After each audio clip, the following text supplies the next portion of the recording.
my channel. So today we're going to choose my June TBR, and I have stacks of books in the dining room, and going to get a book was really overwhelming. I've just started reading a book that my dad lent me, but I went through to the dining room to pick a new book and I stood there for about 10-15 minutes and I was like, I don't know what to choose. I want to read so many of these books and it was just a bit overwhelming. So I've decided what I'm going to do and you're going to come with me. Come with me to the dining room and I shall show you these stacks. Yeah, do you see what I mean? There's like different stacks of books. That one goes all the way to the floor. So I'm going to choose a stack in a second and that will be my June TBR.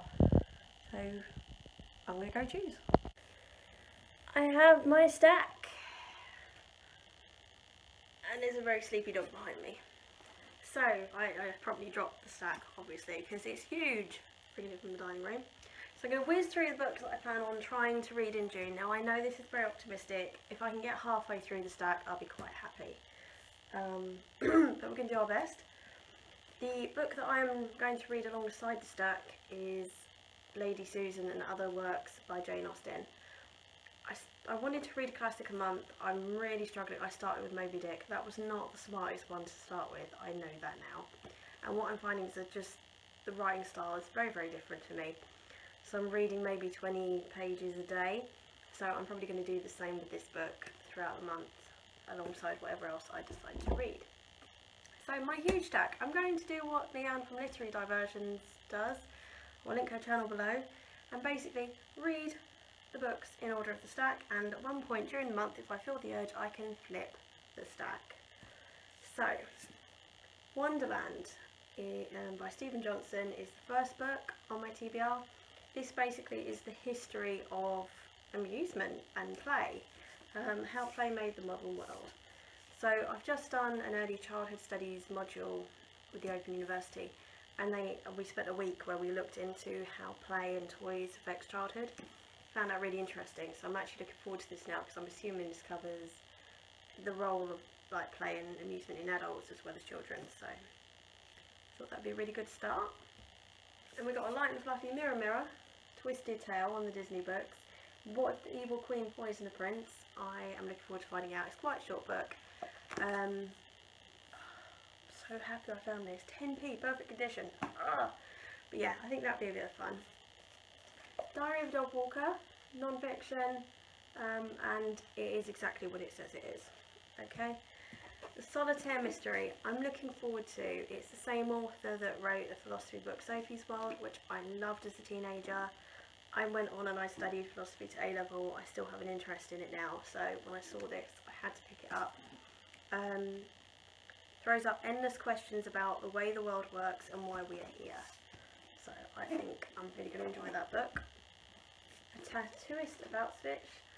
I know this is based on a true story. It's not going to be an easy read, but I think it's really important that we know about these things that happened in our histories. So we'll give that a go. Short one next, Treasure Island. Technically it's like 2 classics in a month. We'll see how we go with that, but this is only a short book. It's a children's classic and I just want to give it a go. So next one, An Otter on the Arga and Other True Tales from an Animal Sanctuary. I know this is based on the first RSPCA sanctuary in Cornwall. It's got Odin the Raven and One-Eye the seemingly indestructible cat. So I just think this is going to be a bit of fun. Looking forward to that. Next one was A Booktube Made Me Buy It, the 100-year-old man who climbed out of the window and disappeared. I know this is basically based on a 100-year-old man who's in a care home meant to be celebrating his 100th birthday, and he escapes, and there's murders, there's police, there's cash, and I think this is going to be really quite fun.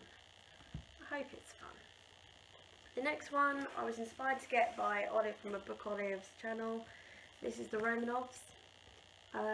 She's into Russian history, and it occurred to me that I have never studied Russian history. I know nothing about it at all, and about 2 days after I saw her video I saw this chunk in our local charity shop and I just had to pick it up. So I'm really looking forward to this. I just hope that I get that far. in my stack. Then I've got a thriller, Playing with Death, that my mum lent me. It'd be really handy to read this so I can return it. Not that she's harassing me for it, but I'm not going to read the back because I don't want it. I don't want any spoilers. And the last one in my stack is The Red Queen by Philippa Gregory. So I know I've got 3 books by Philippa Gregory, but this one was Henry VI, whereas I think the others are Henry VIII, so I figured I was quite safe reading this. I initially thought, oh, I'm just going to get all her books and binge them, and I was like, what if you don't like them? Don't do that, girl. So I'm going to try this one and see how I get on. But that's my horrific stack. There are 1, 2, 3, 4, 5, 6, 7, 8, 9, 10, 11, plus the Lady Susan books. That's 12 books I'm aiming to get through. Appreciate that's optimistic. So because this is my first time doing it, I'm not going to give myself any punishments if I can't get through the stack.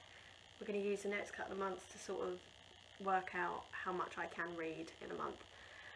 So in July we'll do another stack, but I will catch up with you a bit later in the month and let you know how I'm getting on.